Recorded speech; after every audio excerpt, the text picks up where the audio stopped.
Assalamualaikum warahmatullahi wabarakatuh. Oke, untuk kali ini saya akan membahas tentang pengalaman gagal bayar saya di Rupiah Cepat. Kita buka dulu aplikasinya ya. Nah, ini dia. Di sini saya sudah mengalami gagal bayar di angka 1.014.000. 1.014.000. Kecil emang nilainya. Cuman saya itu eh, minjem di sini, saya sudah tahu konsekuensinya dan juga sudah beberapa mengetahui kalau di sini tuh pinjamannya nggak gede-gede banget dan gampang cair juga dan mudah gitu. Dan di sini juga saya belum melakukan cicilan sama sekali ya gitu. Kita lihat tagihannya dan detail tagihannya. Nah, detail tagihannya jadi saya terlambat hampir 200 hari. Jadi sekitar kira-kira 6 bulan lewat. Nah, berapa sih cicilan saya per bulannya? Detail pinjaman saya sebenarnya seperti ini ya. Cicilan pertama dan cicilan kedua. Gitu. Saya nggak kurang paham juga. Dulu asal minjem-minjem aja di sini. Karena waktu itu juga saya kepepet butuh uang. Oh, kalau nggak salah saya hampir lupa juga ya. Yang cair di rekening saya itu kalau nggak salah cuma 600 ya. Jadi ini 300 dan ini termasuk bunganya, jadi total itu yang saya dapat pinjam yang cair ke rekening saya itu kalau nggak salah sih 600. Cuman akhirnya di sini ada denda-dendanya, pada akhirnya tinggal terakumulasi minjemnya 600, dendanya jadi 400 ribuan kalau nggak salah kira-kira ya. Jadi seperti inilah nih, kita lihat di perjanjian pinjamannya. Oke, kita di sini kalau kalian pengen baca ya baca silahkan. Nah, ini kita lihat di sini ya. Rincian pinjaman pokok pinjaman saya tuh cuman 600 ribu. Jangka tenor itu 30 hari, pendek banget. Nah, 30 hari ini dicicil selama eh, 2 kali. Jadi kalau 2 kali itu 2 minggu kan. Nah, selama 2 minggu, selama 14 hari cicilan pertama, setelah 14 hari kemudian cicilan keduanya, jadi pas 30 hari. Nah, seperti ini.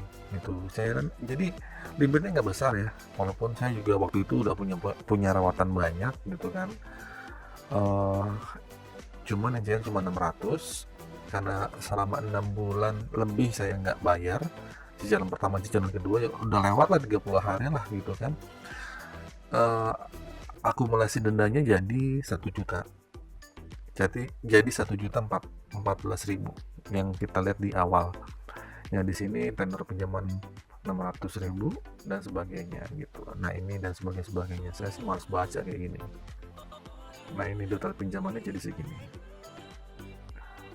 Nah terbukti di sini saya belum pernah membayar di pinjaman ini. Ya sebenarnya ini juga gali lubangan saya juga gitu. Saat itu juga udah mulai saya waktu gagal bayar 1 bulan ya, galau banget gitu. Sama mungkin mungkin saya mau sharing juga buat kalian ya, mungkin buat yang baru gagal bayar, yang kalian juga pernah ngerasain eh, mau jatuh tempo gitu atau sebut dengan japo. Kalian mungkin galau banget ya, sangat galau gitu kan, sangat gelisah banget. Gimana ini duit nggak ada gitu, mau mau buat bayar tuh nggak ada gitu. Eh, saya banyak banget gagal bayar di aplikasi. Ya itu mungkin karena kurangnya edukasi ya, edukasi di saya gitu loh. Saya cari pinjaman sana sini buat nutupin lubang nggak ada gitu kan, kesadaran nggak ada gitu. Dan kalau ditanya buat apa ya, masa buat nutupin utang pinjol gitu, yang ada malah mereka memandang sinis gitu gitu ke kita, seolah-olah ya utang kan aib ya, masa kita mau ngomong aib kita ke orang lain. Ya pada akhirnya ya udah gitu kan, saya coba gali lubang lagi ya, mungkin saya kurang edukasi juga, kurang membaca-baca juga, kurang informasi. Akhirnya saya buka YouTube dari gagal bayar yang baru berapa minggu, oh ternyata begini gitu. Di YouTube kan banyak tuh kayak YouTube-nya Bang Medi, Ahmad Junaidi gitu dan sebagainya. Ternyata ya udah gitu, kalau emang gagal bayar hadapin aja gitu kan dengan DC-nya gitu. Yang paling penting sih kuatkan mental aja gitu kan. Saya yakin semua masalah pun akan terlewati, dan masalah pun ya pasti akan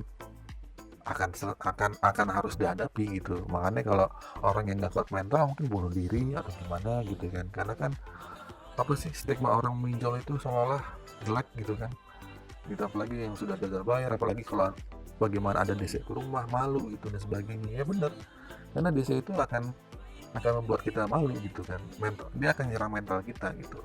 Ya mungkin saya akan bicara banyak lah tentang pengalaman saya, cuman yang mungkin yang jadi pertanyaan kalian semua, bang, ini rupiah cepat nih gimana, ada DC apa enggak? Nah, untuk saya sih mungkin saya bilang nggak ada ya, atau mungkin ada, atau saya belum dapat informasi ada rupiah cepat seperti apa gitu. Cuman rupiah cepat ini sangat rajin banget buat nge-WA kita tiap hari, dari pagi, siang, sore. Ditunggu ya jam 11, ditunggu ya jam 1 gitu, sampai sampai sore kamu ditunggu tuh gitu kan. Besoknya sama, mungkin mungkin telepon juga ada. Mungkin saya pernah bilang di video sebelumnya, saya itu untuk nomor yang buat pinjol ini saya nggak aktifin lagi gitu.